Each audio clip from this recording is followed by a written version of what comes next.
that all of the reasons why it's not possible.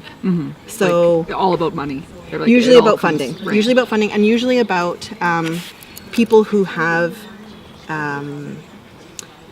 enacted their privilege to access certain things. Right. So this idea that my child worked hard to get into that science program, and not everyone should have access to it in a way. This sort of idea that if there's not enough pie for everyone. Right. I'm Carolyn, and this is Barb, and we are SOS Alberta, and maybe Barb can explain who SOS is. So SOS Alberta stands for Support Our Students Alberta, and we're a public education advocacy organization. We started about 3 years ago with concerns about class sizes, fundraising, fees, sort of those very frontline, shallower concerns about education. And through our advocacy, we've grown to see that all of those issues, busing, class size, fundraising, fees, are actually rooted in systemic inequity. And our advocacy has followed that line of concerns, and that's really what brings us here and has had us reach out to and connect with other educators and people in education who are concerned with equity in education.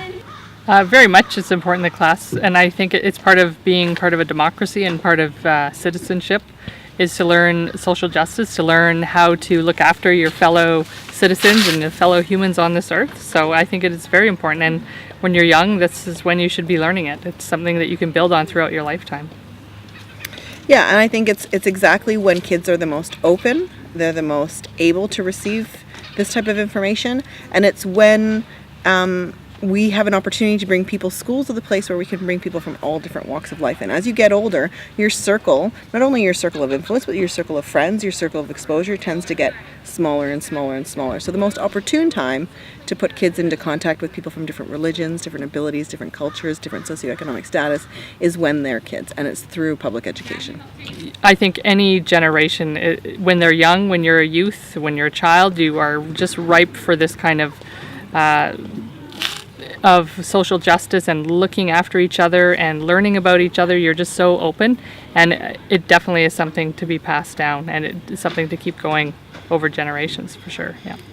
I think it's actually so important because I think we've seen through the women's movement and even through the civil rights movement, we missed that. We forgot to pass the baton on, and we thought we'd achieved something. I think we thought with the election of Barack Obama, with women becoming engineers and doctors and lawyers, that we achieved a level, and we forgot that equity is a muscle that needs to be exercised all the time or it atrophies.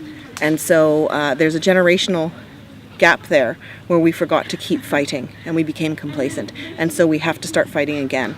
And so it's really important to emphasize to the youth of today that this is a muscle that needs to be exercised, and we have to continue to fight for social justice each and every generation.